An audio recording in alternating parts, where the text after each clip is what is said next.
I heard the call of time. 400 years exile in Babylon. There, I kept a diary of the things I saw. Men and people will fight you down when you see Jala. The year had only just begun when I heard of the fire that wasted 13 lives at a birthday party in New Cross, London. That secret report made this point, that Grenada is different to Cuba and Nicaragua. The people of Grenada and the leadership of Grenada speaks English and therefore can communicate directly to the people of the United States. It's the same fight against fascism in South Africa, where the blood of hundreds of innocents was shed. You're supposed to be a bloody social worker, aren't you? Well, you better just phone the electric people here and tell them don't make me them have hot water and fire and blood and brimstone today. Ow! The police were planning Operation Swamp, a major stop and search operation in and around Brixton. The result, a major uprising. The black educators, stop being afraid to stand up on the side of truth and justice. The world in trouble, and living in hell ain't easy. Rulers of earth, you heed not the warnings of time. In Guyana, it is now, I think, widely known inside the country and outside of the country that first of all, the Americans intervened along with the British to abort the democratic process. You stand before yourself under the packaged guise of alien imagery, denying the freedom and culture of which you speak, ignoring the contradictions you see, submitting to your flirtatious enemy. We are up against racists up and down this country, and we won. A man whose centennial we celebrate this year is Marcus Garvey. He transcends time, and he links also the generations.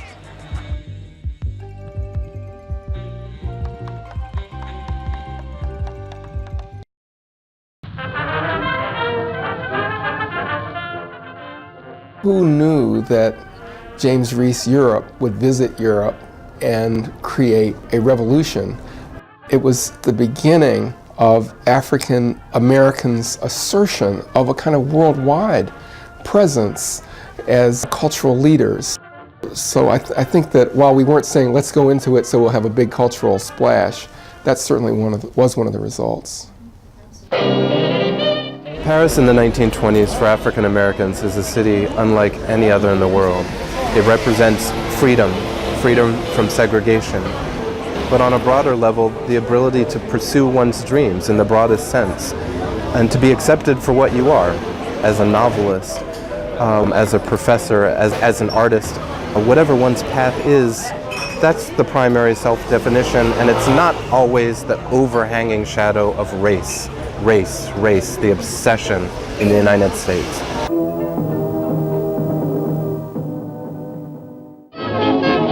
Paris opened its doors in the 1920s and 30s to some of the most exciting African Americans of their time. There were Harlem Renaissance writers. There were artists. There were musicians. There were entertainers. With them leading the way, they created a Black American presence on the international cultural scene. This is their story, wrapped in the social and racial politics of the time.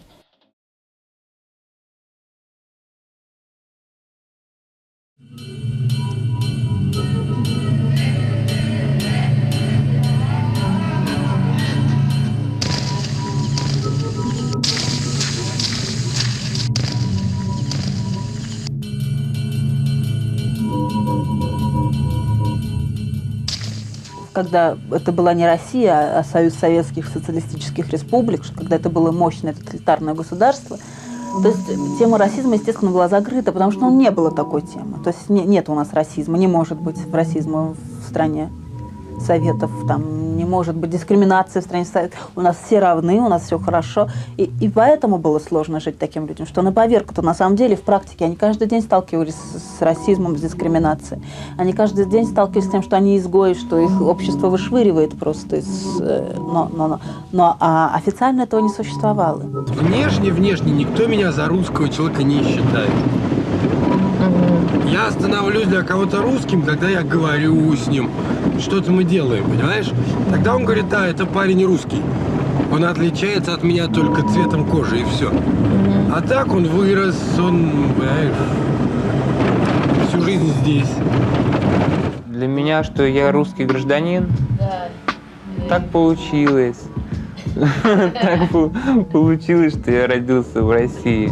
America was portrayed as a place that discriminated against black people in every sense of the word. And Russians are trying to be Americans in every sense of the word. And so if we're going the American way, then we cannot go halfway. We must go 100%.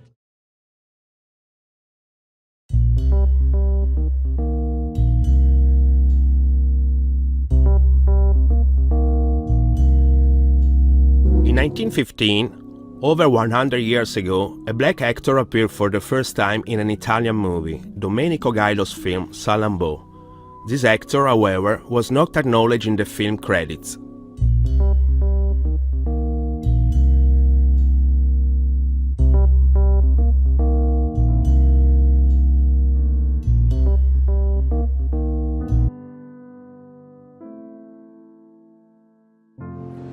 Sono il primo nero diplomato alla Scuola Nazionale di Cinema.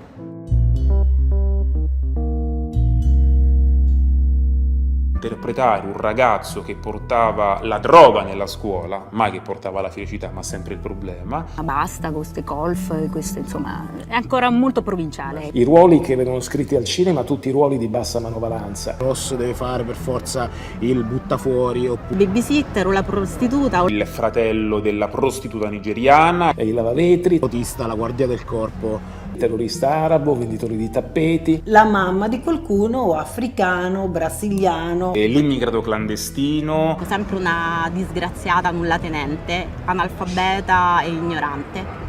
A few days before the 2016 Oscars, a hashtag called OscarsSoWhite gained momentum with a video Jada Pinkett Smith posted on social media. Her husband and other black celebrities soon responded to her statement, criticizing not only the exclusion of African Americans from the nomination, but the entire film industry, in which people of color are underrepresented as producers, writers, or Academy members. In July 2016, I met Cheryl Bon Isaacs, the president of the Academy of Motion Picture Arts and Sciences, who recently appointed 683 new members of the Academy. Diversity in the modern world is more than just a skin color. It's a gender, age, disability, sexual orientation, social background, and most importantly, in my opinion, it's diversity of thought.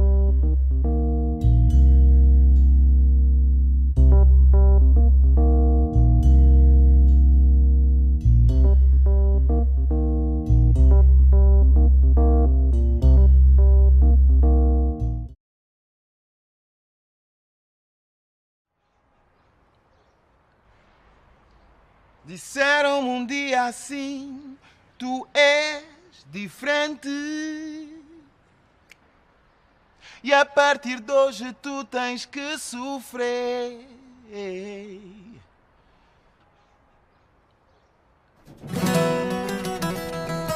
Popularmente todo el mundo pensaba que en España no hubo esclavos. Yo solamente para la tesis sobre la Granada del siglo XVI encontré 2.500 documentos de compraventa de esclavos. Cuando empecé a componer, iba buscando ese misterio de eso que dicen que hay unos sonidos negros dentro de la música andaluza. Siendo Sevilla la dueña del universo explorado. Por Sevilla entran del orden de 90.000 africanos esclavos. Un 10% reembarca para América. Pero ¿y los 80.000 restantes? Los únicos países europeos donde hubo una población negra importante fueron España y Portugal. De lo que tenemos noticias de la importancia que tienen en los bailes, en la construcción de la fiesta callejera. Hay algo de lo negro que claramente ha quedado en la cultura andaluza, ¿no? Y en gran medida esas cosas no son materiales, sino son expresivas. El pueblo también tenía esclavos. Tenían esclavos los mercaderes, tenían esclavos los sacerdotes, todo el mundo tenía esclavos. En el Caribe afroandaluz se experimentaron muchas cosas y allí en Veracruz hay mucha relación con lo que llaman el fandango indiano. Y lo negro, sin embargo, se ha extirpado del arte flamenco. El negro es el otro, el negro es el esclavo. Se produjo una negación sistemática de cualquier vinculación de España con el mundo negro. En una ciudad como Sevilla apenas existe una memoria de lo que ha sido la presencia africana, la presencia negra en esta ciudad. A tratarme como me has tratado, antes de quererme me hubiera dejado. A tratarme como me has tratado, antes de quererme me hubiera dejado. A tratarme como me has tratado, antes de quererme me hubiera dejado.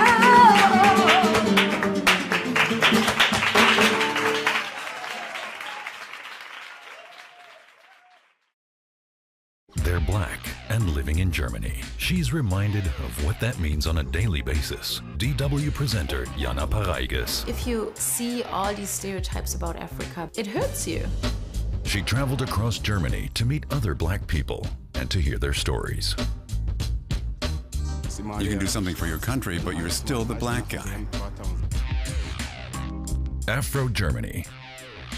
Watch the entire film on DW Documentary.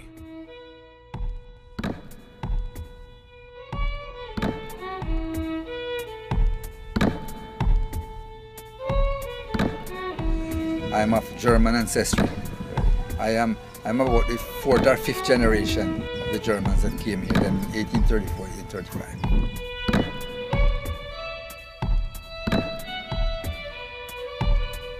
1835. You go some places and you see some people and them say, "You're from Germantown?" I say, "Yes."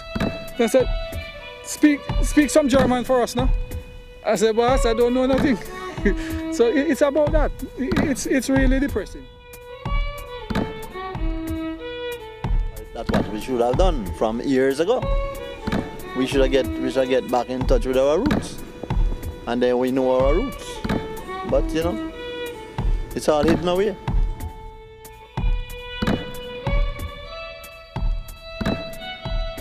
Seaford now is very dormant, you know, as you can see, because you don't have much development in Seaford town. It's deteriorating every day more and more.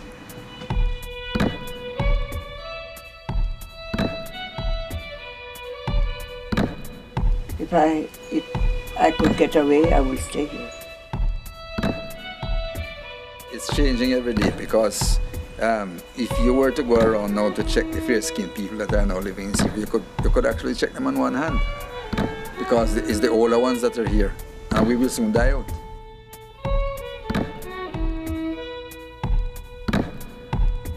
Remember, it was emancipation, you know. So the slaves were free. They didn't want to work. So they had to go elsewhere for the Chinese and the Germans and the wherever they could find people who would work for little and nothing.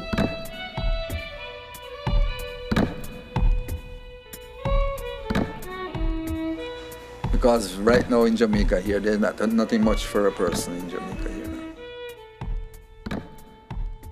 How did we lose our heritage? Why we don't speak the language? Me ask them why they come here. Why they come here? Me ask them why they come here. And why they left us so poverty.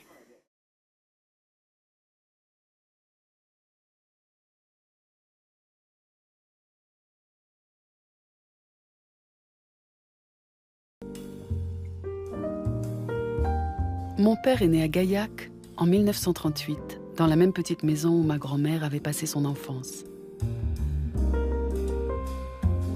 Ses 3 sœurs et lui ont sans doute été les premiers métis de Gaillac. Ils sont de façon certaine la première génération métisse de la famille Gallo. Bon, alors après, la génération suivante, nous trouvons Félix Galou, marié à Jeanne Galou, 1876-1952. D'accord. Et toi, Isabelle, tu descends de cette lignée. Tu as du sang Galou, il n'y a rien à faire. Donc en fait, je suis une Tarnaise quelque part. Ah oui, bien sûr, t'es racine, mais tout à fait. Tout à fait, tu peux le dire. Parce que ta grand-mère, elle était là et c'était ça. Pourtant, on me demande toujours d'où je viens. Comme si je venais forcément d'ailleurs. Est-ce parce qu'en me voyant, on ne se doute pas que mes arrière-grands-parents sont blancs? Ou parce que dans l'imaginaire commun, un Français, c'est un blanc?